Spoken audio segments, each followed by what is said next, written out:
Welcome back to Under Oath. I'm attorney Jeff Kaufman, your host, with my partner, Craig Lynd. We have this segment called Two Attorneys Arguing. Sometimes we don't argue, sometimes we do. But I think we're going to argue about this because we both disagree vehemently in different directions. Karen Reed was just found not guilty in her criminal case dealing with murdering or potentially being involved in the murder of her boyfriend, police officer from Massachusetts. Now, during the trial, they had other police officers testifying, and it was clear that these officers were being shifty, just shifty as hell. They didn't have the answers. They were answering in weird ways. Anybody who was on that jury would go, Seems a little weird. They had this too forced, too contrived. Not only contrived, but when they asked them a question, why would you do that? And looking in different directions, like they had this female officer. You couldn't have looked more shifty than she was. She was backpedaling. I didn't see what she did. She was backpedaling. They asked her the question, hey, did your chief actually bring you into his office to discuss your testimony? And she's looking around in different directions. The answer is yes. She didn't answer immediately? Yes. She didn't answer immediately? No. Yeah. And did he ever say these words? You'll do the right thing? Well, I can't be sure that that's exactly what he said. Here's the answer, and you and I both know it. Police officers, when they're on the stand, they don't like to look stupid. And they can't ever say, I don't remember. They're smart police officers. The really smart ones know better. But 95% of it, and if you're a police officer right now, I'm going to teach you how to testify. Watch this. I don't remember. Yeah, I don't remember. It's real simple. Don't make up the answer, because you know what happens when you make up the answer? Somebody like me kicks you in your mouth, and you can't arrest him. You can't do what you normally do when somebody disrespects you and just take them in for the hell of it. You have to sit there and take it, but you have forgotten how to do that because you've been a police officer so long, and you've been basically, I'm going to be straightforward with you, some of you are bullies. Some of you can't take constructive criticism. Some of you can't feel less. So you act out in bad ways. And when you do that in court, you lose, and so does the state. So that's what happened in this case. And you and I, we don't agree on this. You think they just say it because they're trying to protect the case. I think they're trying to protect themselves. Well, in a roundabout way, they are trying to protect themselves in that they're trying to protect their department, in that they want their department to get the conviction. So it's a long chain, but yeah, they're. Or you think it's about protecting the case? Yeah, they're included in that group. They're part of the group that's trying to get a conviction, and so it's important for them to get the conviction. So they'll say, a lot of times they'll conveniently forget the things that might help a defendant, but have just incredibly great memory on the things that help the state. It's very odd to see that live. Okay, BS, calling it. They don't give a crap about the case. They've been taught how to testify. How many times have we cross-examined somebody? Well, we did criminal defense, and we asked them, were you taught how to testify? Did you take a class? If they were taught how to testify, whoever their teacher was did a very bad job. I think what you mean is they were told what to testify. I don't think anybody took these guys into a class. Every and time said, you see an officer, hey, do this. Watch this. The officer does this. Question's being asked in front of me. The officer turns to the jury and talks to the jury. Not the person asking him the questions. Mm-hmm. Anytime an expert or something else faces the jury, he's been trained. No, I'll give you that. It's unnatural. Because there's some kind of training. That is unnatural to turn. And they look at expert witnesses do that because they know to do it.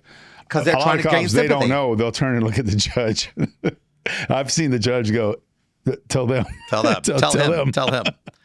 And that's the problem. When you look at this stuff, you're just like going, you lose a case. And you think it's just personal ego that they have no desire for their department to come out on top? I've cross-examined. Remember the FBI guy in our trial? We had the FBI head of security, worked for the FBI for 20 years. And within about 10 minutes of me kind of beating on him, he started testifying in a weird direction because he didn't quite know what to say. You had him flustered. That's pretty cool. Except this, that when you're on the stand, just listen to the question. Okay, I don't know. It's that simple. Anytime you're in a deposition, you don't know. I don't know. Attorneys, that's the worst thing you can tell an attorney. I don't know. And people can't do it. Their egos won't allow it because they think they seem less intelligent if they say, I don't know. It wouldn't affect the case. Everyone knows what the requirements were. Okay, were you driving? Were you doing this? Were you doing this? That's it. I have it. We were talking earlier about a police officer in one of our civil cases who was testifying. Dude beat my ass. He did. He did. He wasn't trying to. He was one of the only witnesses Smart. that he really didn't care how the case went. He was just talking about what he remembered. Yeah, don't remember. And he said something incorrectly, and you called him on it. And then all he did is he looked at his report, and he goes, "Oh yeah, you're right." And you were like, I was mad. What do you mean I'm right? You're not allowed. No, you're supposed to. You're supposed to look like a douche. No, you're supposed to be all upset. And, yeah, you're right. Well, that's what happened. I mean, I think of my older days when I used to do a lot of criminal defense. That's rare, though, Jeff, right? Yeah, I mean, it's impossible. Right. It for an never officer to go, oh, yeah, you're right. Like, that is probably the only time that's ever happened to you. Never. I was mad. I was furious. I was furious that this guy didn't act like everybody else who has ever been in a case opposite of me. I was so mad at that. I was front row for that. That sucked. Yeah. That sucked. All right, let's see what we're looking at. Ooh, somebody handed me something on Friendly. One of the people from the Manson family murders is being considered for parole after more than 50 years. She's 77 years old. She was originally sentenced to death, but because the laws changed in California. Oh, they don't execute anybody over there. Well, they used to, but now they changed rules. So she was given life instead. But I guess life isn't what we thought life was anymore. Life is life is life. You die in prison. That's how it's supposed to go. Not in California. So she's up for probation. I mean, she's up for parole. The problem is there's probably nobody left from her victim's family to come testify that she should sure be there's somebody there. Think so? So what was her name? The lady that we're talking about. Lady's name is Patricia Krenwinkel. No issue that she killed this person. No issue that it was vicious. No issues of anything else. Did she actually kill somebody, or is she just there with the people? No, she was one of the killers. Yeah, she killed him. Yeah, that's awful. They should not even consider that. Well, think about now. She's supposed to be dead. But think about she this was now. Sentenced to die. I get it. Back then, we feel differently now. You should die in prison. If this is how you behave, you have to die in prison. You have to die. Have to. Yes. No exceptions.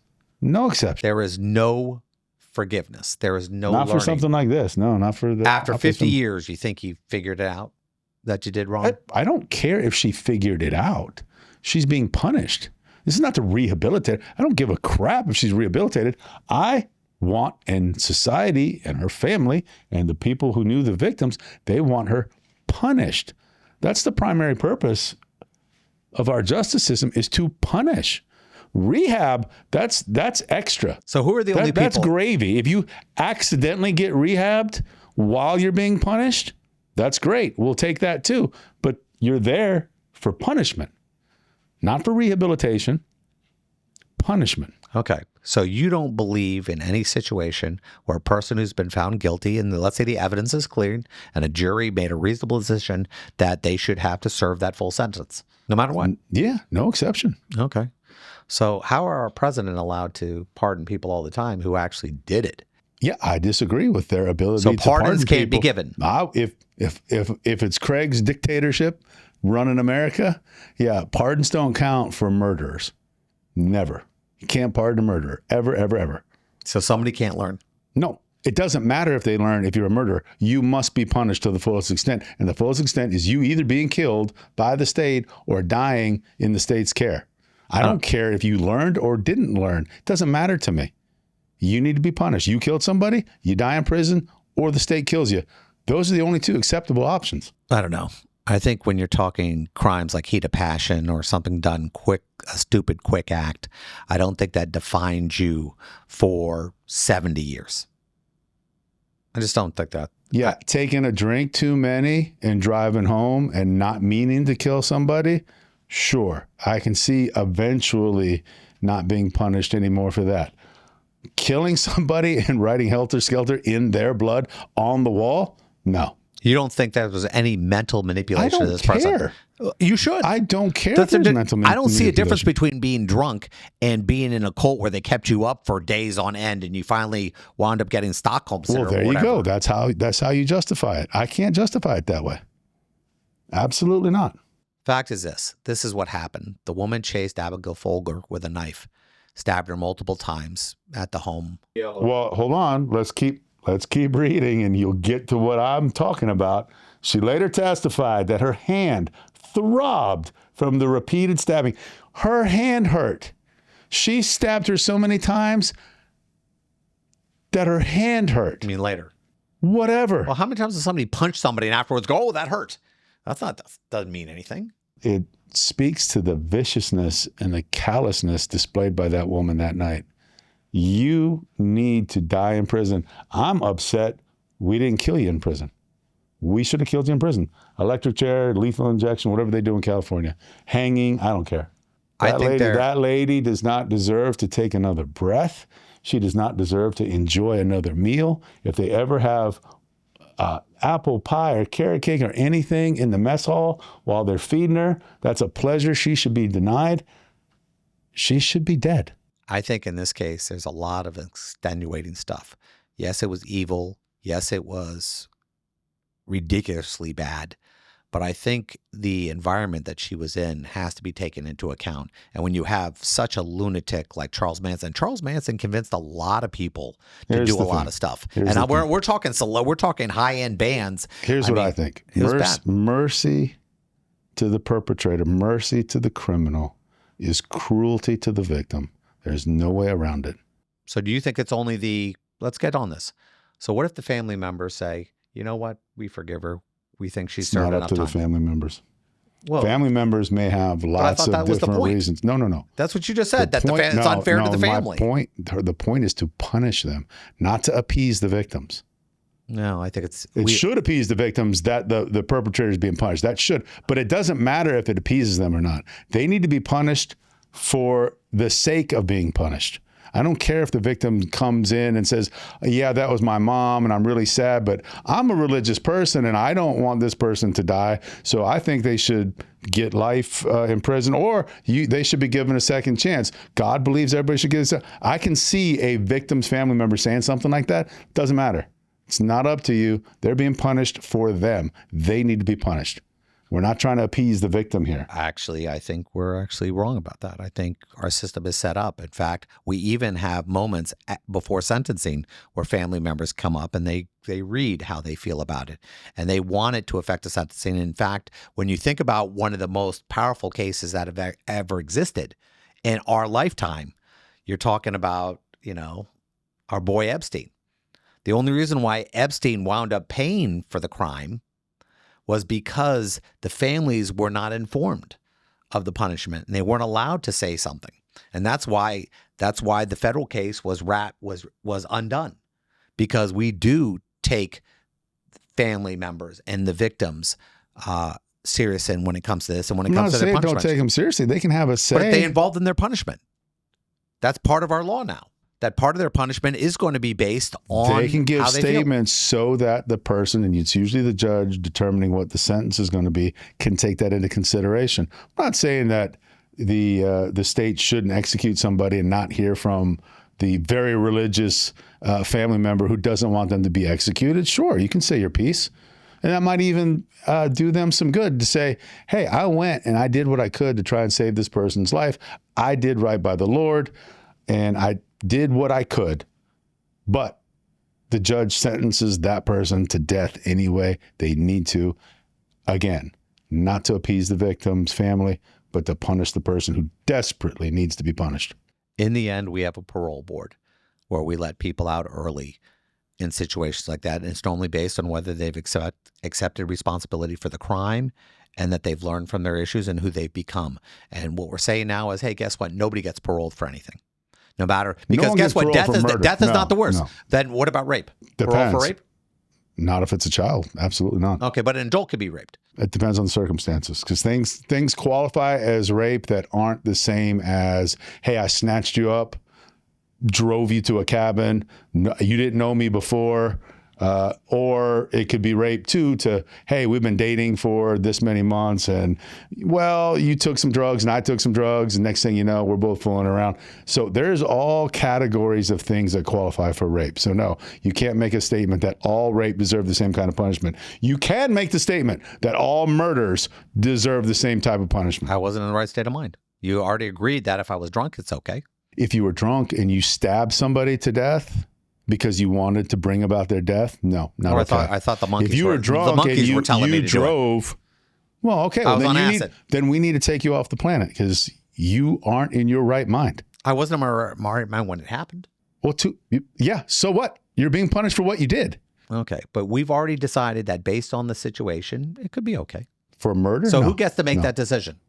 We, us, society. We? You mean society. Craig? Yeah. Craig, Me, you're on you, the parole board? Me, you, the whole How society. many murderers do you think get paroled every year? I don't know. Hundreds, thousands. If Probably. one of them gets paroled, that's too many. Okay. Well, our system is set up to allow us to change the way we There feel has to about be somebody. some crimes that there's no coming back from, and murder's one of them.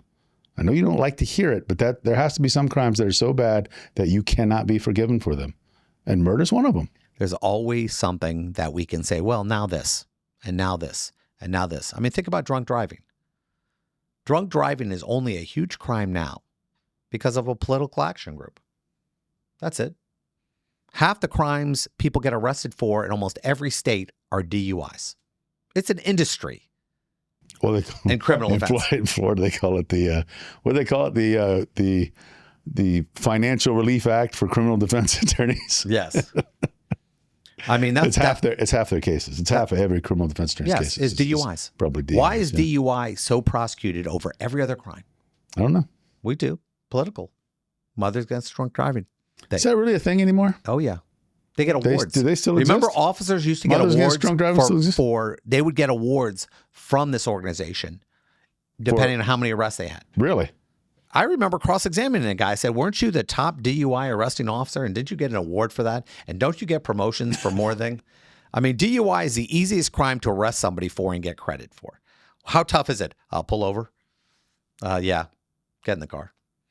Did they have a way of tracking to make sure that the person actually was convicted of it, or they just got arrested for No, it? just arrest. Oh, okay. Yeah. I guess the argument for the police officer would be, hey, listen, it's up to the prosecutor after I arrest them. Right. It's not up to me. I took them off the street. I saved your children's life by taking them off the street. I mean, certain crimes we can agree we've politicized. Certain cases are politicized, and certain people go to trial that shouldn't go to trial. And this happens all the time. It happened with our president. It happens with certain people who kill the wrong person or certain people who steal from the wrong person. Remember the case I had, the 22-count JOA, that the Department of Insurance in Florida went after this guy because the guy who was running for Senate at the time needed the money from the insurance companies, and we had investigators lying. You think any of these investigators were ever put up on a perjury charge? No. It happens all the time, the way we feel and the way the wind blows, and that's just the way our government works, and it's the way our criminal justice system works. We'll be back in a few unless I get arrested.